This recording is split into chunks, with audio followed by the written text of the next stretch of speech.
All right, all right. Hey, everybody, what's happening? It's Ed O'Keefe, and welcome to this edition of the Ed O'Keefe Show. It's going to be kind of a random one. We'll see where it goes. I wanted to talk about a few things. Michael and I just got my son Michael and I just got back from Florida, and he had a volleyball tournament, or not a volleyball, he had a golf tournament down there. I guess half the other stuff we do in my household revolves around volleyball, so so I usually end up talking about that. And there was a lot, anytime I get an opportunity to travel with any of my kids, specifically around sports or something that is geared towards their journey. And I have this a lot with Mike. Obviously, he's at a great age. He's 16 years old. He's halfway through sophomore year, competing in golf, doing well in school, good kid, good things are happening. And, nowadays too, if you're a parent, you'd probably recognize that, like, having good quality conversations with your kids is, I shouldn't say it's tougher than it used to be, because I don't know what, I didn't live, I don't remember having deep conversations with my dad growing up. But like one thing that I find, like, with technology and the speed and ease of, whether it's, Instagram, or really I think it's Snapchat and TikTok, that has their attention so, wrapped, it's hard to have really good conversations. And so, one of the conversations that Mike and I had was around this concept of, we were talking about work, we were talking about business, and money, and he had asked me a question. He said, well, Dad, is this person, he named somebody's name, is this person wealthy? And actually, I don't even think we were talking about money. We were talking about something else, and I was saying this person owned their own business, and then his question followed up with, was that person wealthy? And I chuckled, and my response to him was like, well, I think the first thing we got to discuss is, how do we define wealth? And I think if you're listening to this, you probably think, well, Ed's saying that money's not the core influence of wealth, and I would say that's probably not an accurate statement. I would say that money is definitely on if you look at wealth being a wheel, and you have your spokes on the wheel that hold the whole wheel together. Money is definitely something that has to be and plays a large part in our society, because it is the medium of exchange. It's what we use to buy things, get things, secure our abilities to function in our society, right? If you don't have any, or the less you have of it, based on your needs and wants and desires, the more difficult it is to get those things. When it comes to health and out-of-pocket options, recognizing that having money allows you to get access to things that not having money doesn't allow you to have. Something I have to point out to my kids a lot is, like, you being around your dad so much, and me being able to do these other things, is a direct effect of I have a business. I don't have an employer. My business requires me to have responsibilities in the business, but the 9 to 5 or 8 to 4 or 7 to 3 or whatever that time commitment, I have more flexibility in my time, which frankly a lot of people do nowadays, even if they have employers. So it's not a judgment statement. It's just a recognition of, money buys freedom in a lot of cases, and flexibility. And but it's not, if you feel like that is the thing that's going to create unlimited happiness, and that is the thing that, a young man or young woman early on in their life believes that is the tail of the goal, it's definitely going to be one of those things that I would believe is going to cause a lot of shallow, a shallow phase in like it's just a really tough journey because the phrases of the things that you really value the most you can't buy, right? There is that phrase, but then there's the other phrase of that if you have a problem and money can solve a problem, you no longer have a problem, right? But there's certain problems that money can solve. So it was interesting to kind of talk to Mike about looking at wealth in a bigger picture. And so obviously in our life, I was fortunate to grow up in a really big family, 12 of 13 children. My dad was an electrician. The story the tale I like to tell about my dad is, he worked 40 hours so that he had the good fortune of having the ability to work overtime on the weekend, and I may have some of that wrong, but I don't think I do have that wrong. I think he was just one of those old, hardworking guys that had so many kids, and the shouldering of responsibility had to be super heavy. He's passed away now, and it'd be interesting to have a glimpse into when he was my age, 46 or 50 or 55, and carrying that weight. I mean, some of my siblings would have a perspective on it that I obviously don't, because they had to carry different weight as well when they were growing up in a big family like that, living on an electrician's salary, all kids going through a blue Catholic school. But I vividly remember, and so coming full circle on this topic, like I vividly remember the conversation, my mom saying, like, we might not be rich monetarily, but we're rich in love. And we bought into that. I bought into that. That was a good enough statement for me. I thought everyone's household said that, It wasn't until later when I brought that up in around some of my friends prior at the age of 13, and they looked at me like I was nutso. But I never doubted that. And then Nola and I, like, in our family, would say that there's no question in my mind that the family wealth and the love of your siblings or your parents or your extended family or whoever you consider family, and sometimes you replace family with close friends and in that tribe and that community, which actually brings us on. This is an interesting topic. On that topic is so actually, like later on that next day we were golfing because Mike's on there for a tournament, so we were doing a practice round, and it was gorgeous weather. We're in Florida, it's 75 degrees, and Mike's asking me about, hey Dad, why haven't we ever moved, or have you ever considered living in Florida? Okay. And so, like, Mike was asking me, like, hey, Dad, have you ever considered living in Florida? And my real answer is no, I really never did. And even though as I get older, I do, especially now that he's a golfer, wish that we had more opportunity to be south, whether it's Florida or any of the other surrounding states that have more warm weather, because when you have a kid that's passionate about something, you want to give them an opportunity to experience it more often.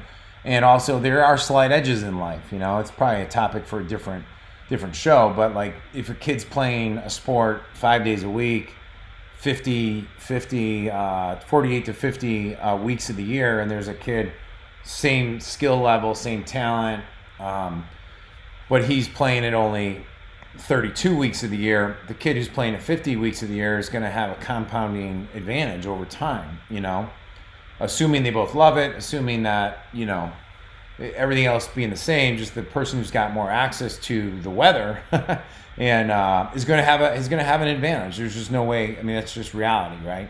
But one of the things I said to Mike was, like, well, is good weather. So he asked me, he goes, later, he goes, well, does good weather allow you to live longer?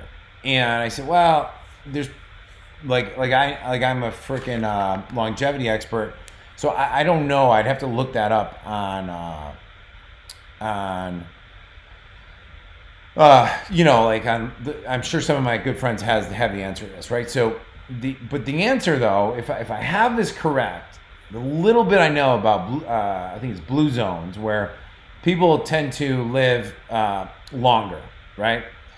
And I believe, I may be wrong, totally might be wrong on this, but I believe that community and family are two of the key factors that that allow people to live, beyond, say, 90, 100 years, right? Does I think blue zones criteria,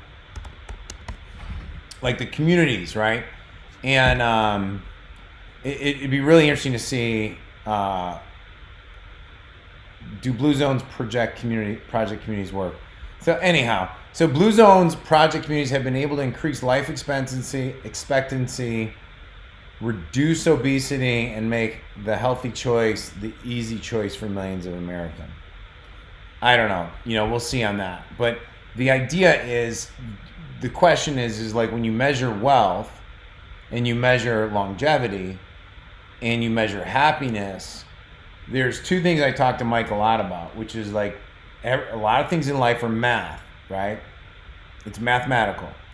So we're talking about caddying, right, as a way to make money. We talk about being an influencer, of like doing little how-to videos about, hey, so if you're going to be in golf for the next 15 years, like, or the rest of your life, and you're only 16 years old, and you have an Instagram account, why wouldn't you start looking at that Instagram account as your gateway to open up all the doorways that you want?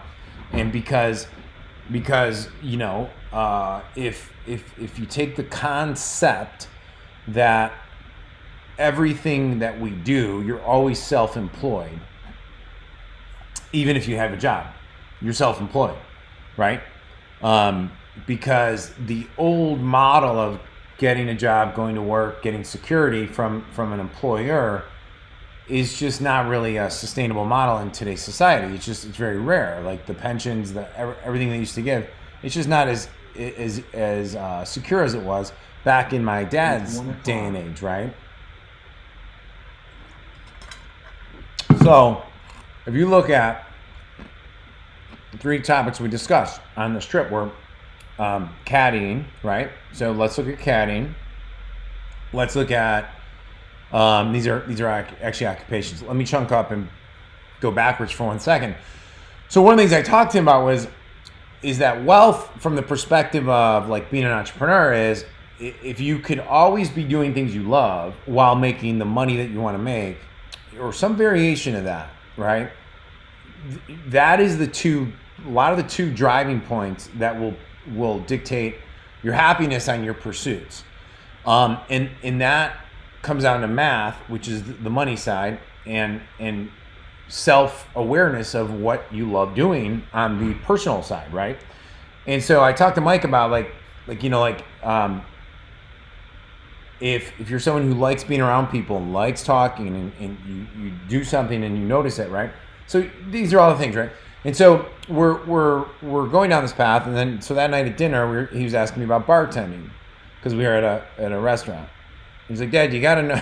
That's what he asked me. He goes, Dad, do you have to drink a lot in order to be a good bartender? And I'm like, what a catch-22 question that is for a kid who's 16 years old.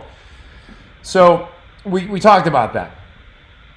And I used to bartend. I think bartending is one of the smartest ways to be able to be younger and be able to have a way to always have the ability to go make cash if you desire to.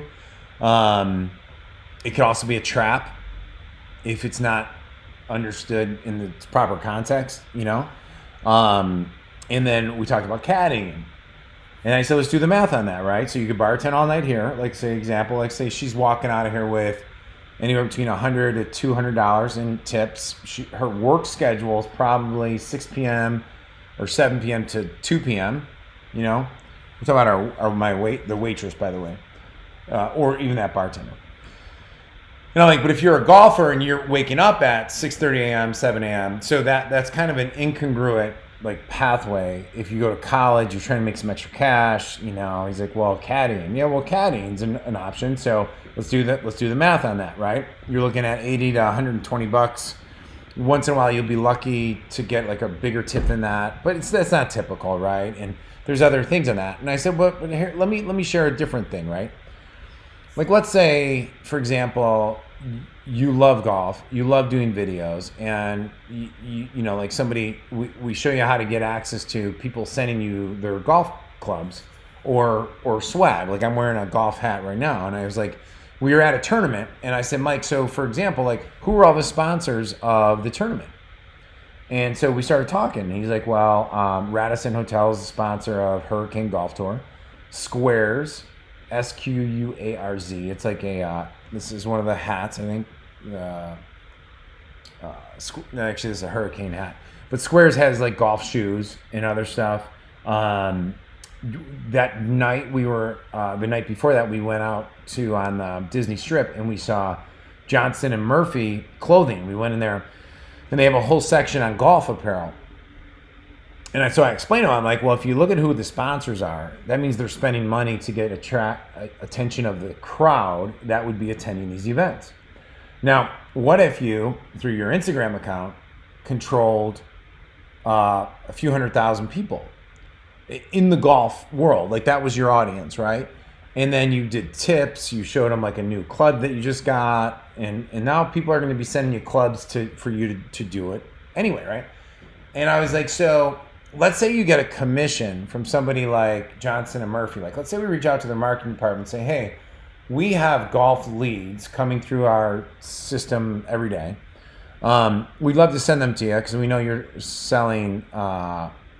We know that you are trying to reach the golf audience. And this kind of makes sense, guys, because if you actually look at Johnson Murphy, for example, I was explaining to him, like, I used to buy Johnson Murphy clothing as, like, my nice apparel. And he's like, well, where'd you do it? I'm like, I always did it in the airports. You know, like, you think about it, where are all the salespeople and all the entrepreneurs and business people? They're walking through airports, right? And I'm like, they used to be downtown, but they're all probably closed down now. So a big company like Johnson and Murphy, without me guessing, they're probably niching into golf. Why? Because golfers have money, they spend money. It's a smaller but bigger audience, meaning I can get access to them through partnerships and media buys, and I can target their influencers. So I said, Mike, this is how you do it. We would go buy all the golf stuff. You get new Johnson Murphy shoes, you get new Johnson Murphy golf apparel, and then we'd shoot a series of videos in the apparel where you are, before ever getting paid, you are now endorsing and repping their brand. See, the reason why most influencers don't get this is that most influencers do the opposite. They start asking for free stuff. Like, I'll rep your brand, I'll do this, blah, blah, blah. But here's the deal. They're getting pitched by 100 people that way all the time. So if you were able to build your audience, which we know how to do, we can grow your audience, you give first, you're now repping the brand. I'll come back to the whole dollar per hour thing in a second. And I said, Mike, well, I'm like, if you think about it this way, now let's do the math on something. Let's say now you get paid a commission on every golf club you represent, like 10%, 15%. I said, what's an average like driver, a really good driver worth? You know, and he's like, well, like $600. Okay, so let's say you're getting 15 to 20% on that. I don't know if it's high or low, guys. I'm just playing with numbers real quick. Anything below 15% is not really worth promoting because you're doing such heavy lifting to get them a customer that if you're not getting a higher commission than that, you're probably just you're waste. You just go find a better margin partner. You know, someone's going to pay you more. But like, let's say you do a video one day and you sell one golf club. You know, you only got 30,000 fans. One person likes it. They click through your link. They go to your bio. They click through your link, and all of a sudden they buy your thing. Boom, $600. You got paid 20% of that. $120 goes into your bank account. It took you 15 to 20 minutes to do the whole video. You grew your audience. You created value for people, and you now just got paid. I'm like, your other options are you go bartend. You're there from 6 p.m. to 3 in the morning. You screws up your cycle for what you're trying to do in your dream. Caddying's positive too, but let's look at the alternatives here. You either become the center of influence who has influence over crowds, and you can move them in one direction or another, or you become just somebody who's transacting time for money, and that's okay. But it's very, very hard to get super far ahead if you're always measured based on your dollar per hour, which is it is. Like if you go get a job as a caddy, it's a really good paying job for a teenager and even an adult for the right people if they love it and they want to do double loops and all that stuff like that. So it's all positive. So there's nothing negative about any of those options. I loved bartending. I think one of the best things about bartending is you could walk in any city, anywhere, and have a group of friends. And I explained this to Mike. I go, like, you see that, like those waitresses, you see the bartender there.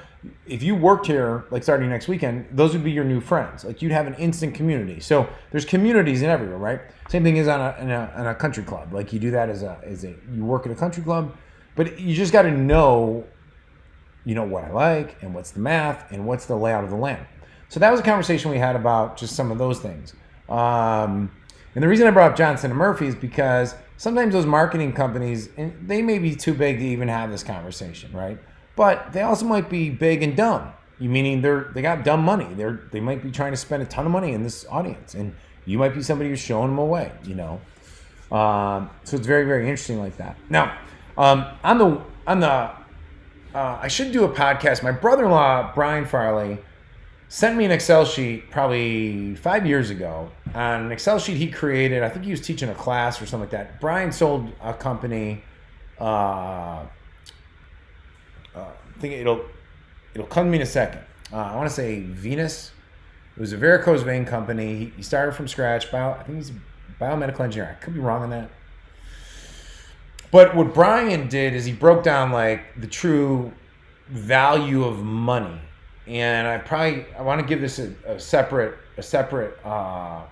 video, because one of the things I told Mike was, I said, look, I'm probably not the best person to talk to about time value of money. I'm like, but if you look at Warren Buffett, like Warren Buffett was someone who is probably most referred to because he was the wealthiest person in the world for a very long time, is the compounding value of time and the value of money. And so in my muddled way, I try to explain to Mike how, let's say we invest $100 and you get 10% back. Now you have $110, and then you get 10%, and it just keeps compounding. Now, if you're able to make 25% or 30%, which is rare in typical stock market scenarios, that money compounds faster, right?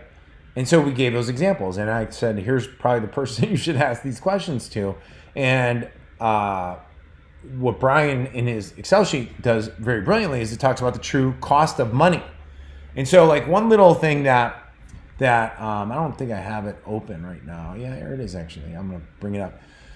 Like one thing that like in Brian's Excel sheet is he talks about interest calculations, but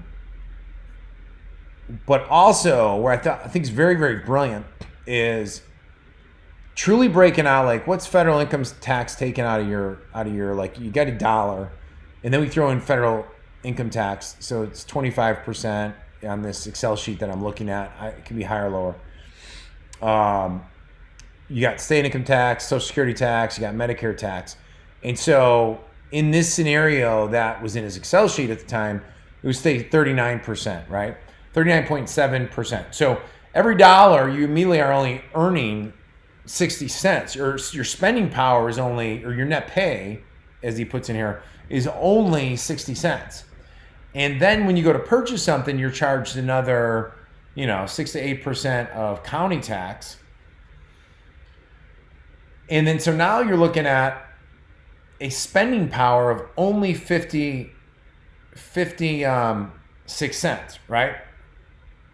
So the question that Brian posed, and no one ever taught me this. No one ever taught me this at all, right? Is how much do you have to earn to purchase something that is priced $1? Very interesting question, right? Think about that.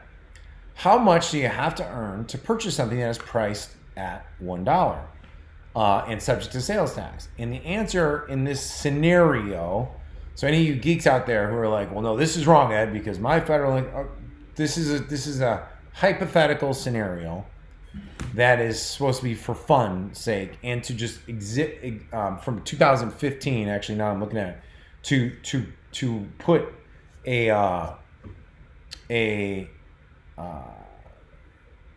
hypothesis and an example that you can have practical value on is that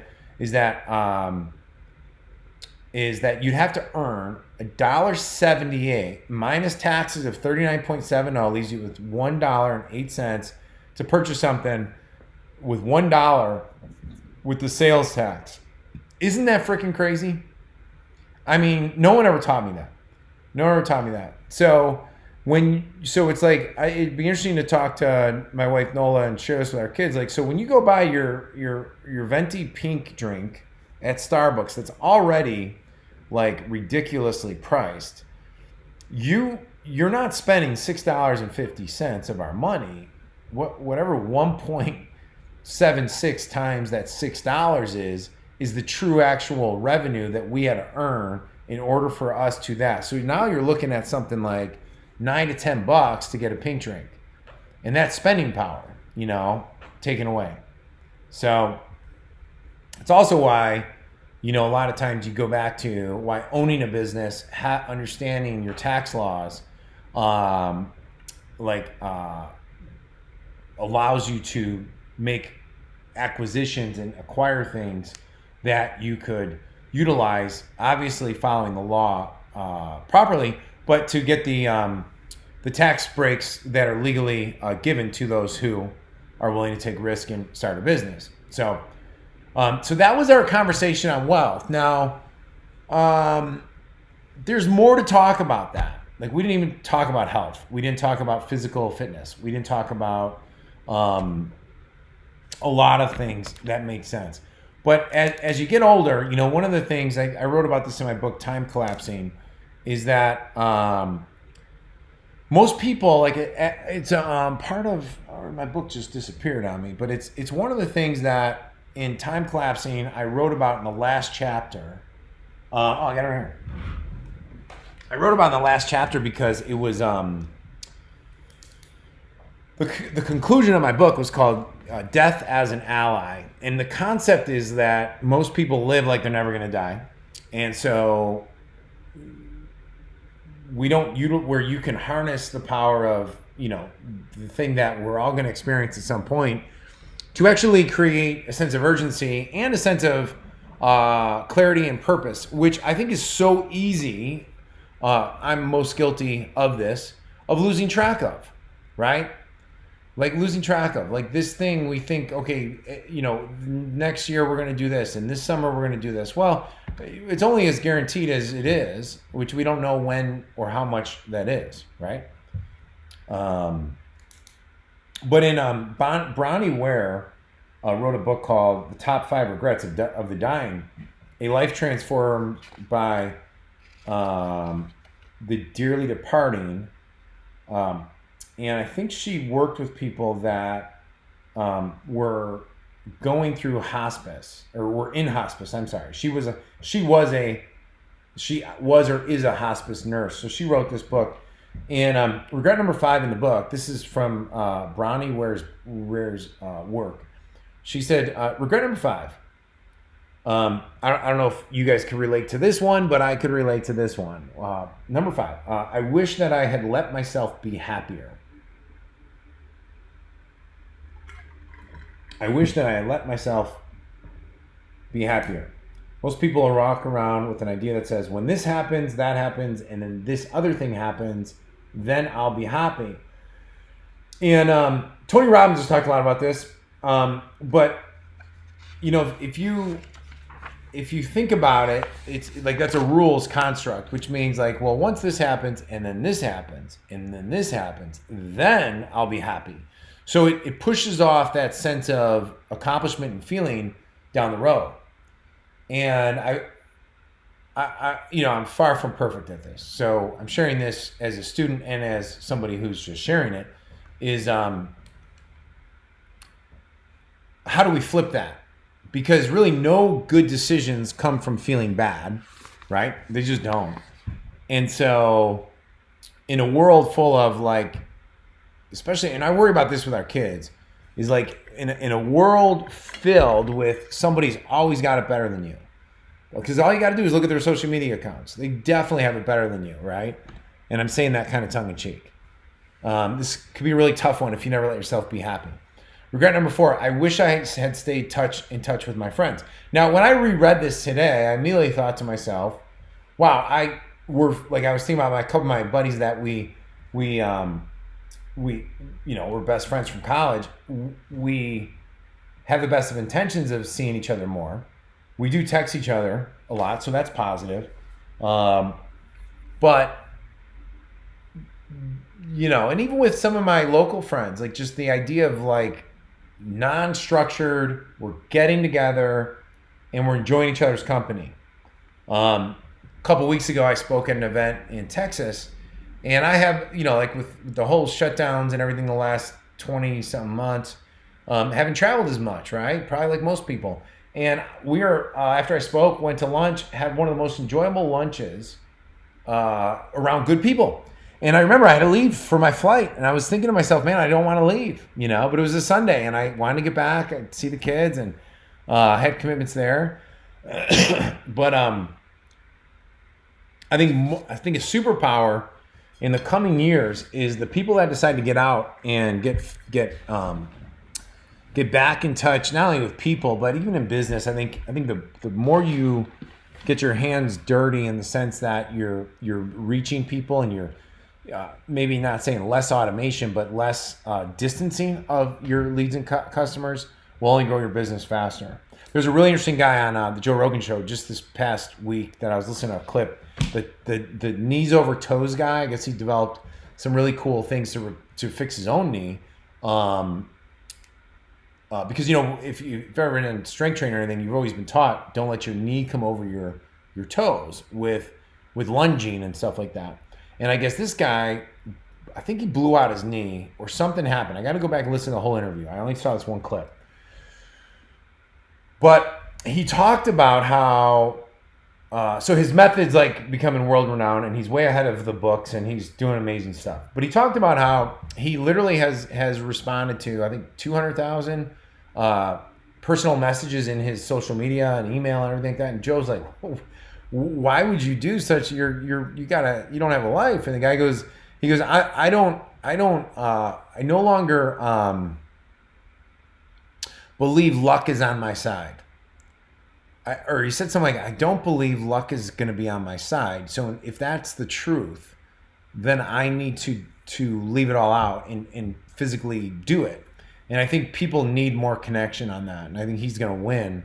Made me write a couple notes down there. I was like, how can we do a better job of not being a wall? Like we do our live events and we do our consulting, but then how, like one of the things I do for a living, guys, is like we interact real time via text and email with potential customers. Okay. It's our selling system, right? Of upgrading people into high ticket programs. And that's very interactive. I mean, the only way you can get more interactive is either getting on the phone, which phones could be rushed. It's then there's still a wall there, or get face to face, right? And economically, it doesn't make sense to get face to face with every lead. It doesn't make sense. Phone maybe you can argue the phone. I think there's we can talk about this on a different show. Number 3, I wish I had the courage to express my feelings. This is actually interesting. This actually. Staying silent may have felt like the easier solution, but in reality, it was a heavier burden. Wow. Many of Ware's patients lamented that they held back how they really felt about something in the name of keeping the peace. Their silence led to lost opportunity, long-carried resentments, or bitterness, or even deep sadness. That's a pretty good one. Regret number 2, I wish I hadn't worked so hard. Isn't that interesting? That's. I wish I hadn't worked so hard. I think everybody, I think most people are hard workers. If you actually look at it, if you step back and look at it, can you really name lazy friends? Can you really name lazy people? Yeah, sure, but they're in the minority, right? I think most people want to work hard. They want to work hard towards things that they are passionate about, towards they believe in, or serves a purpose that's higher than them, right? But at what sacrifice? Like when are you're continuing to work just because it's what you've done, yet you don't know how to exit out stage left to spend quality time or opted out time with your family or the people who need you the most, right? Whether you don't have a family, maybe it's your friends, maybe it's your students, maybe it's your players, you know. Regret number one, I wish I'd had the courage to live a life true to myself, not the life others expected of me. This was the most common regret of all. When people realize that their life is almost over and look back clearly on it, it is easy to see how many dreams have gone unfulfilled. Most people had not honored even a half of their dreams and had to die knowing that it was due to choices they had made or not made. Health brings a freedom very few realize until they no longer have it. Very, very good. Very, very good. That's from her book, directly quoted. Yeah, so I'm not going to elaborate too much. I think that says a lot right there. Says a lot. I'll leave you guys today with this one quote, right? Some really good stuff here. This is what I ask in the book. If you remain in the traps of life, you will continue to seek certainty before you are allowed to truly do what you want to do. The problem is that there's never a good time to break out and start living on your own terms. Which, by the way, actually, if I was going to go full circle to Michael's conversation about what is wealth, I would say living life on your own terms with the people you love to live it with, right? You know, and that might be like my buddy Sophie, or my buddy Alexei Neocleus and his wife Sophie. They're in Australia, right? Which Australia is Australia lately. But they bought a farm. My friend Ron Lynch down in Texas, I still haven't really talked to him one-on-one about this, but he bought property just out in nature. And there's a lot of people who've done stuff like that. And even if you don't love that, at least now you know you don't love that. You have the perspective of experience to educate you on what your next steps might look like, right? And we had a mom of a girl I coached told me and my wife when she came over, and she said, the only regret I have is waiting till now to start doing things for myself. Now the girls are out of the house and I don't know what I enjoy. That's a big one, right? Like, what do I enjoy? Because I don't need to worry about myself for 20 years, right? But the fact of the matter is that especially as parents, like, you know, like I love CrossFit. I love going there. Honestly, half of it's because of the community. I love going in there. I love coaching kids. And so I go through these like phases of when, like, it's funny, like with the kids becoming teenagers now, parents aren't really allowed to coach. Club ball, that is. And that's cool, because that's probably in 98% of the cases, that's the right move, right? The frustrating part for me is that my favorite age groups to coach were 16 and 17. And I thought I was damn good at it too, right? Because I understood the game. I understand that's when especially the game of volleyball becomes really, really, you're starting to teach the game, and you're able to game plan, you're able to scout, you're able to teach your team systems, and you're able to build on all those things. So when you go into competition, it's now a matrix of all those things happening like at the same time, and you get to work some magic with the teams, especially the best teams. When the kids are competing at a high level, that's a lot of fun. And I understand it, by the way. I understand why clubs don't allow that. It's one of those things that, wow. So one of the things that I talked to my wife about this recently, that I was like, I want to start scheduling 1 or 2 days a week where it's for, 2 to 3 hours where I have different groups come in. They got to be committed kids, and doing small group sessions to train them, and to see if that fills some of that joy that is missing when I'm not involved. There's no joy more enjoyable, besides your own family, even with your own kids, like when you see a kid have a breakthrough, or see a team have a breakthrough that you're invested in. It's one of the most fun things in the world. And when you have so many years of experience on a specific topic, and you can see those breakthrough opportunities, but you can't impact them, oh, it's so frustrating. you know. All right, so this is the last thing I'm going to read. This is from the Dalai Lama. When asked what surprised him most about humanity, he answered, because he sacrifices his health in order to make money, then he sacrifices money to recuperate his health, and then he is so anxious about the future that he does not enjoy the present. The result being that he does not live in the present or the future. He lives as if he's never going to die and then dies having never really lived. Pretty deep stuff, huh? So it's pretty good stuff. Pretty good stuff. Well, anyhow, we talked about a lot of stuff today, guys, and I think I'm done talking. I got a little bit of work to do. Gonna get the kids coming home from school soon. Get a workout. Take one of my kids to a volleyball practice, and hope you enjoyed this. Let me know. All right. Have a great day.